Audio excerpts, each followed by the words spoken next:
penerapan IKM, guru selain berperan sebagai pengajar kegiatan pembelajaran secara reguler juga dituntut sebagai fasilitator kegiatan P5.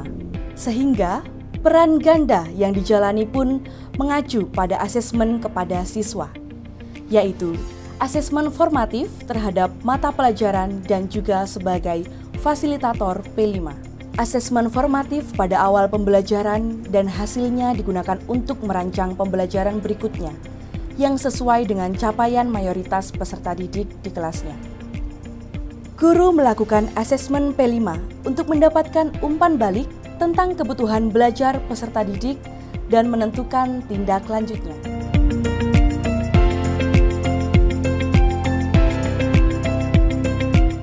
Sebelum saya memulai, izinkan saya untuk berpantun terlebih dahulu. Nanti teman-teman bilang cakep ya. Jalan-jalan di hari Sabtu. Ketemu Pogba beli jamu.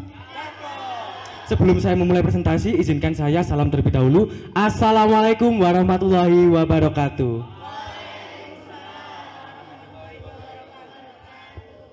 Yang terhormat Ibu Kepala Sekolah Ibu Haja Eni Retnodiwati MPD, yang terhormat waka, siswa dan waka yang lain, dan yang saya hormati Bapak Ibu Guru Pembina Fasil, dan yang saya hormati tamu undangan dari Dinas Provinsi, dan yang saya banggakan dan yang saya hargai seluruh teman-teman penampil dan pengunjung siswa SMA Negeri 1 Turen.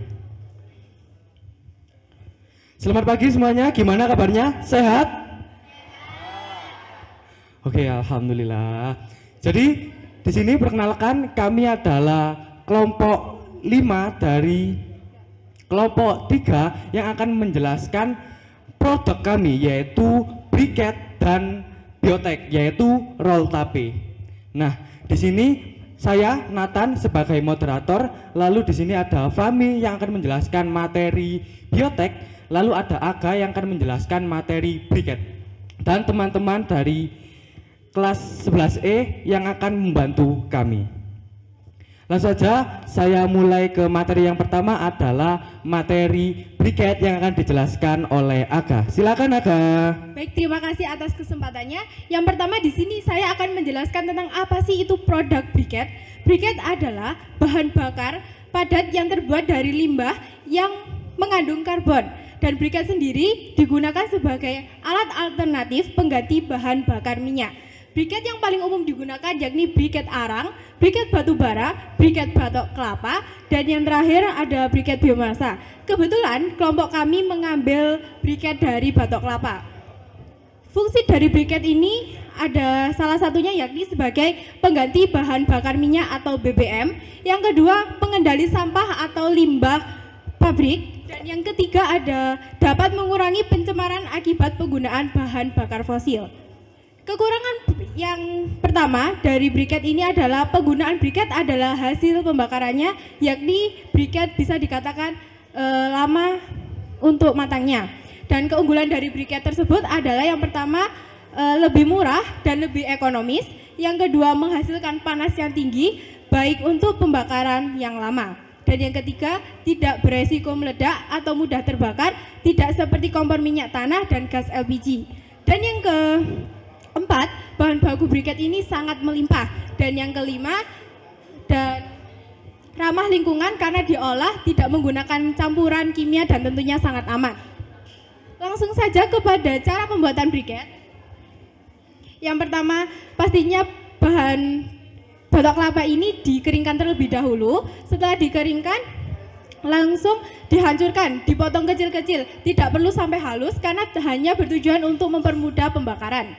Yang ketiga, bahan bakar batok kelapa ini dan serbuk kayu di dalam satu wadah sudah disediakan dalam satu tempat dan dibakar sampai menjadi arang. Dan yang keempat, kemudian tumbuk masing-masing bahan dan menggunakan wadah yang berbeda agar memudahkan dan membuat takaran atau perbandingan. Dan yang kelima, lalu pisahkan antara bubuk halus dan kasar menggunakan saringan halus. Yang keenam, untuk bahan perakat, kita siapkan tepung kanji yang dicampur menggunakan air. Yang ketujuh, agar menyatu dengan baik, panaskan tepung kanji yang dicampur dengan air dengan api yang sedang. Dan yang kedelapan, jika tepung kanji sudah mengental, siap dicampur dengan bubuk arang yang telah dihaluskan. Dan yang kesembilan, kemudian masukkan ke dalam cetakan yang hendak dicetak. Ya, jangan lupa untuk dipres supaya bertujuan untuk pas kering agar tidak garingnya itu agar tidak pecah, padatnya sempurna. Dan yang terakhir dijemur selama beberapa jam. Dan kita biasanya mengetes agar apakah briket itu sudah jadi sempurna. Biasanya kita jatuhkan dari atas ke bawah. Kalau itu tidak pecah, biasanya briketnya sudah jadi.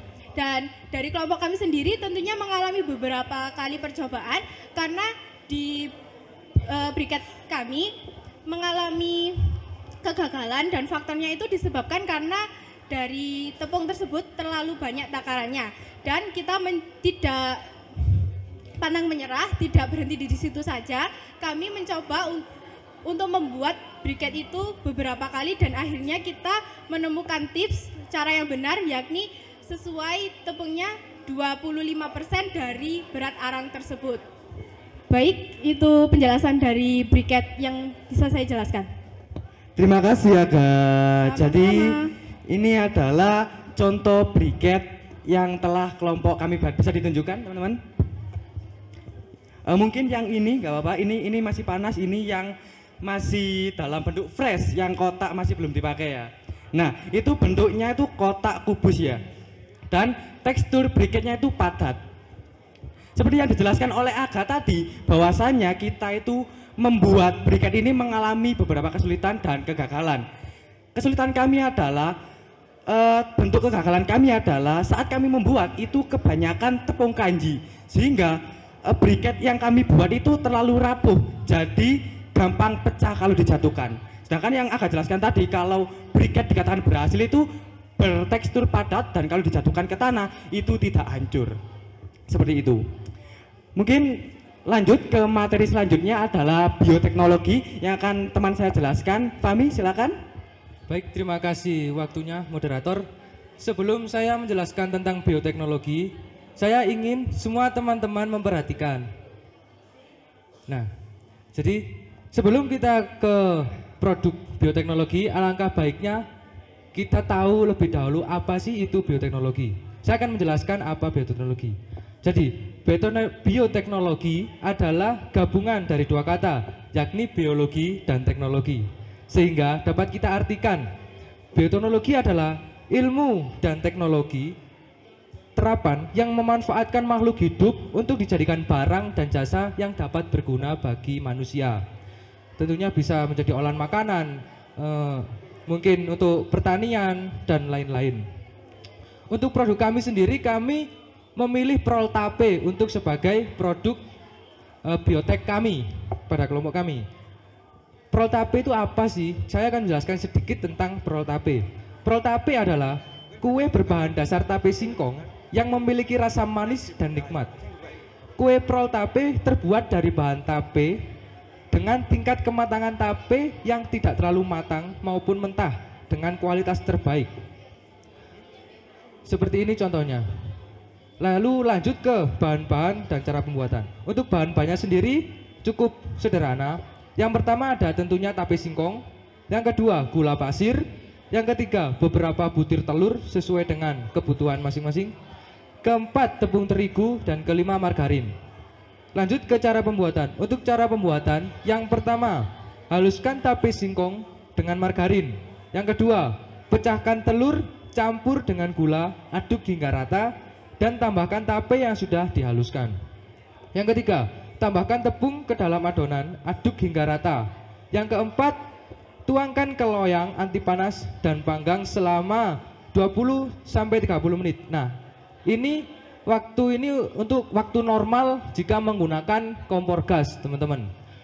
Karena kita produk ini menggunakan briket, jadi waktu yang digunakan cukup lama dan cukup memakan istilahnya briket yang banyak. bisa sampai kisaran waktu 2,5 sampai 3 jam pembakaran. Nah, seperti itu. Untuk pembuatan, bicara tentang pembuatan produk kami yaitu Proltape, kami memiliki beberapa masalah dalam pembuatan yang tentunya bisa menggagalkan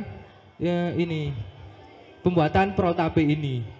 Yang pertama yaitu tentang tapenya. Tapenya yang pertama yang kurang berkualitas, bisa pembuatan tape fermentasinya yang kurang.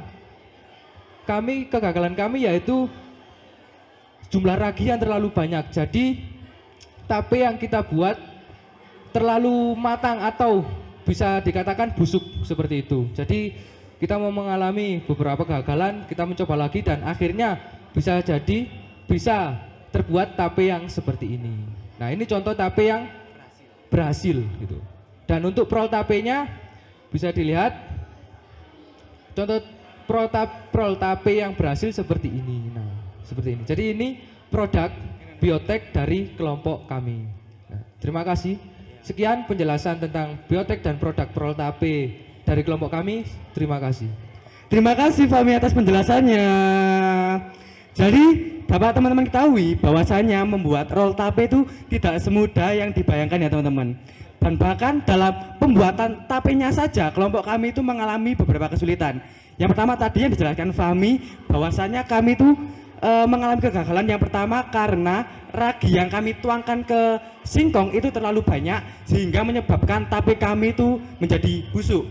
Lalu kesalahan kedua kami adalah waktu mewadahi dan menutup wadah tape itu kurang rapat sehingga mengurangi kehigienisan tape kami. Seperti itu ya? Betul. Ya. Selanjutnya mungkin apakah teman-teman ada yang ditanyakan mengenai pembuatan briket dan biotek kami? Mungkin Bapak Ibu guru juga ingin bertanya, silakan, atau mungkin dari dinas provinsi juga ingin bertanya, monggo. Baik, menanggapi dari hasil presentasi teman saya dan diskusi kita tadi bahwasanya membuat briket dan membuat bioteknologi itu tidak semudah yang dibayangkan, tapi juga tidak sesulit yang kita bayangkan juga. Sehingga meskipun kita mengalami kesulitan dan kegagalan, kita sebagai pelajar SMA Negeri 1 Turen yang menerapkan profil pelajar Pancasila itu tidak gampang menyerah untuk membuat produk kami. Nah, itu tadi adalah produk-produk kami yaitu Proltape. Sehingga kami itu meskipun gagal ya, kami tetap coba lagi, gagal sekali, coba lagi, gagal 2 kali, coba lagi, sehingga menghasilkan produk yang sempurna seperti ini. Lalu kami ingin menjelaskan bahwasannya manfaat apa sih yang kami dapatkan dengan kami mengikuti proyek ini, yaitu yang pertama adalah kami jadi tahu bahwasannya ada benda-benda yang kami anggap sampah dan tidak berguna, itu ternyata bisa diolah dan dijadikan bahan yang lebih berguna. Contohnya adalah briket. Kami ini membuat briket dari tempurung kelapa yang bahwasannya kami anggap itu, oh apa sih ini tempurung kelapa kayak apa-apa. Nah, makanya kami mencoba menjadikan tempurung kelapa itu menjadi briket dan akhirnya menjadi benda briket seperti ini yang mempunyai nilai ekonomis. Selanjutnya adalah bioteknologi. Nah, bioteknologi yang kami buat adalah Proltape. Seperti yang saya sudah jelaskan bahwasanya Proltape ini juga kan mempunyai nilai ekonomis. Kami juga jadi tahu kalau ada jenis-jenis bioteknologi, contohnya tape yang bisa diolah menjadi makanan yang lebih ekonomis lagi, bisa dijual dengan harga lebih tinggi. Contohnya adalah Proltape. Mungkin itu saja penyampaian dari kelompok kami. Mungkin teman-teman ada tanggapan?